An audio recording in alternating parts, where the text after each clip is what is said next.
Assalamualaikum warahmatullahi wabarakatuh. How are you, my dear students? I hope you are absolutely fine, and I am also fine, alhamdulillah. Students, as you see in your screen, this is your English online class, and in this class we are going to continue our story, The Birthday Cake. Okay, let's start. जैसा कि 2 videos के अंदर हमने देखा था कि birthday cake में कि जो जोसक होता है, जब ड्यूक के घर से जब वो निकलता है कैस्टल से, महल के, वहाँ पर वो ड्यूक उसे क्या देता है, एक गोल्ड का पर्स देता है। और रास्ते में उसे बहुत से क्या मिलते हैं, बहुत से उसे लोग मिलते हैं। ठीक है, जैसे कि सबसे पहले जब वो जा रहा होता है रास्ते से अपने घर की तरफ तेज़ी से, कुछ ही दूर पे जब वो चलता है तो उसको एक आदमी मिलता है जो काऊ पे सवार होता है। तो वो जब कहता है जोसक से कि आपको ये पर्स कहाँ से मिला, कहाँ से आया, तो जोसक बहुत सीधा होता है, इनोसेंट होता है, वो सारी बातें बताता है कि मुझे ये ड्यूक के महल से मिला, उसका बर्थडे था और उसने मुझे रिटर्न में ये गिफ्ट दिया है। तो वो क्या करता है, वो कहता है कि ऐसा है, तुम ये पर्स मुझे दे दो और मैं तुम्हें काऊ दे देता हूँ। तो जोसक बिल्कुल इनोसेंट होता है, जैसे आपको पता है, तो वो क्या करता है, वो एग्री हो जाता है। वो कहता है कि हाँ, मेरी दादी को ये चीज़ बहुत अच्छी लगेगी। जैसे ही वो आगे बढ़ता है, सेकंड उसको कौन मिलता है, सेकंड उसको एक और आदमी मिलता है। ठीक है, एक और आदमी से वो क्या करता है, वो एक्सचेंज करता है। क्या एक्सचेंज करता है वो अपना क्या एक्सचेंज करता है, बिल्कुल सही, आपको पता है, वो गूस, जो जिसे हम हंस कहते हैं, वो एक्सचेंज कर लेता है। और वो भी आदमी वही कहता है कि तुम्हें ये काऊ कहाँ से मिली। तो जोसक उसे बताता है, सब कुछ स्टोरी बताता है। उसके बाद वो कुछ दूर में आगे चलता है तो उसे क्या मिलता है, उसको एक और इंसान मिलता है। कौन मिलता है, उसको एक वुमेन मिलती है। तो वुमेन क्या करती है, वो उसकी घूस ले लेती है और उसको वाइट किड दे देती है। वाइट किड मतलब सफ़ेद रंग का जो बछड़ा होता है, ठीक है, बकरे का छोटा सा बच्चा, उसको वाइट किड कहते हैं, वो दे देती है। तो जोसक वो जल्दी से लेकर जा रहा होता है, तभी उसको एक क्या होता है, एक दोबारा से कोई से शख्स टकराता है, उसके रास्ते में आता है। कौन होता है, उसको एक आदमी मिलता है जो ब्लैक रैबिट जिसके हाथ में होता है। तो वो लड़का जिसके हाथ में ब्लैक रैबिट होता है, वो दोबारा से वही चीज़ें पूछने लगता है जोसक से कि तुम कहाँ जा रहे हो, तुम्हें क्या कहाँ से मिला। तो क्या होता है, वो सारी चीज़ें बता देता है और वो लड़का कहता है कि ऐसा है, तुम वाइट किड मुझे दे दो और मेरा ब्लैक रैबिट ले लो। तो वो जोसक उसकी बात ही मान जाता है। ठीक है, आगे क्या होता है, फिर जब वो जा रहा होता है घर पर, तो एक उसको क्या मिलती है, एक लड़की मिलती है। उसके हाथ में एक बर्ड होती है, कैनरी, जो गाना सिंगिंग वाली बर्ड होती है। तो अब हम अपनी स्टोरी कंटिन्यू करते हैं, ठीक है, ताकि हमें पता चल सके कि क्या हुआ। तो वो उससे वही चीज़ें पूछती है कि आपको ये जो है रैबिट कहाँ से मिला। तो जोसक उसे सारी बातें बता देता है कि वो ड्यूक के महल से आ रहा है, ड्यूक ने उसे पर्स दिया, फिर उसको काऊ मिली कैसे, उसके बाद उसको घूस मिला, उसके बाद उसे क्या मिला, उसके बाद उसे एक वाइट किड मिला, उसके बाद उसे रैबिट मिला, और लास्ट में अब ये लड़की जो है क्या करती है, सिंगिंग बर्ड अपनी एक्सचेंज करके वो ब्लैक रैबिट ले लेती है।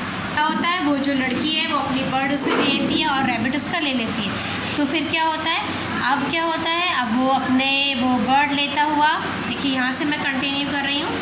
I will give you my singing canary for the black rabbit, said the girl. Thank you very much. I am sure my grandmother would like to have a singing canary, जोसक said. जोसक क्या करता है, वो अपनी statement repeat करता है, बहुत बहुत शुक्रिया, और मैं उम्मीद करता हूँ कि मेरी दादी को ये चीज़ जो बर्ड है बहुत पसंद आएगी। जोसक hurried on his way home, hurried मतलब जल्दी में वो अपने घर की तरफ चलता है। Carrying the singing canary very carefully between his 2 hands, और वो जो बर्ड है वो उसको बड़े केयरफुली, बहुत ध्यान से अपने दोनों हाथों में पकड़कर, बिटवीन मतलब दोनों हाथों के बीच में रखकर ले जाता है, उसका पिंजरा जो है, केज। सून ही came to his grandmother little wooden house, कुछ ही देर में वो अपने दादी के घर में, छोटे से दादी के घर में लकड़ी के पहुंच जाता है। कौन, जोसक। ओके, आगे देखते हैं हम। फिर क्या होता है, he held out a hand to open the door, जब वो अपना दरवाज़ा खोलता है अपने घर का, the singing canary freed from जोसक ग्रास्प, क्योंकि आपको पता है वो दोनों हाथ से पकड़ा हुआ होता था उसका पिंजरा। जब वो एक हाथ से दरवाज़ा खोलता है तो वो जो बर्ड होती है वो एकदम से फ्री हो जाती है, फ्री मतलब आज़ाद हो जाती है, उड़ जाती है, उस पिंजरे से निकल जाती है। Joseph grasp sword up into the sky and flu far away.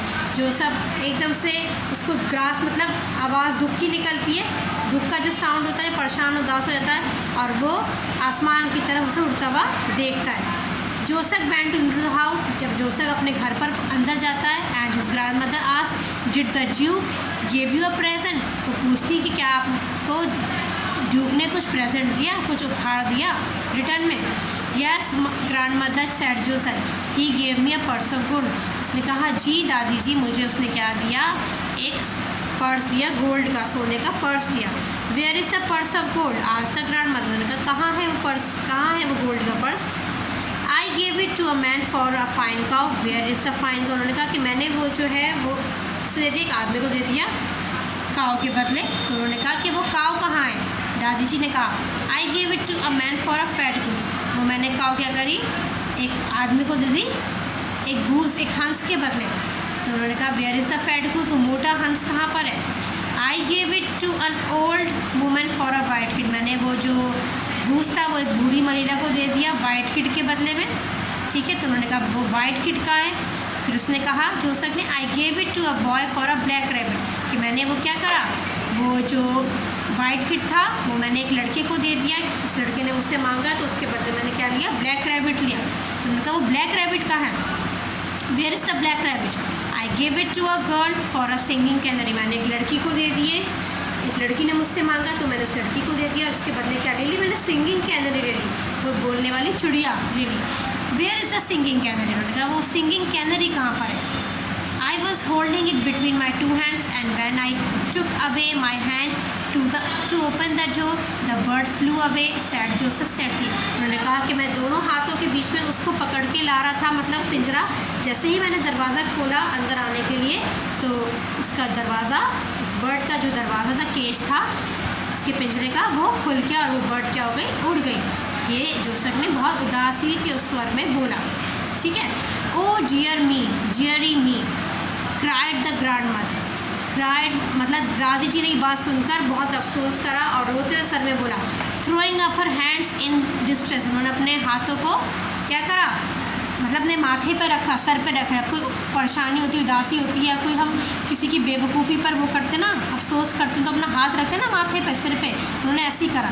Then Joseph put a hand in the bag at his side. Joseph ने क्या करा, उसका जो थैला लेके गया था कंधे पर अपने, उसका हाथ उस पर पड़ा। I forget to give the duke his birthday cake. उसने कहा कि मैं भूल गया, फॉरगेट मतलब भूल गया, भूल जाना, मैं भूल गया जोसेफ को वो केक देना उसके बर्थडे पर जो दादी जी ने बनाया था, है ना। ओ डियर मी, डियरी मी मतलब प्रिय, दादी जी के वर्ड हैं। And it is such a nice cake the grand mother said. उन्होंने कहा चलो कुछ तो हमारे पास आया, ये बहुत अच्छा केक है जो उन्होंने बनाया था। नेवर माइंड, चलो ध्यान मत दो, नेवर माइंड ध्यान मत दो। We will eat it for our tea. हम इस केक को अपने चाय के साथ खा लेंगे। At least we have the cake. उन्होंने कहा कम से कम हमारे पास कुछ तो आया, हमारे पास एक केक तो आया, कम से कम हमारे पास एक केक तो आया।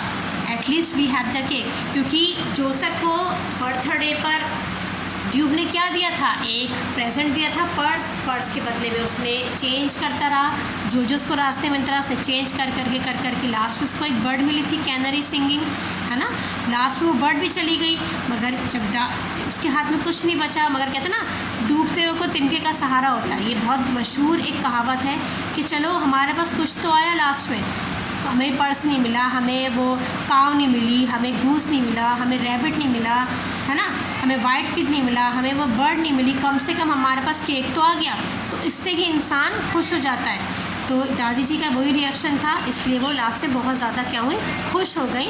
और इससे क्या मॉरल मिलता है, इससे हमें ये मॉरल मिलता है कि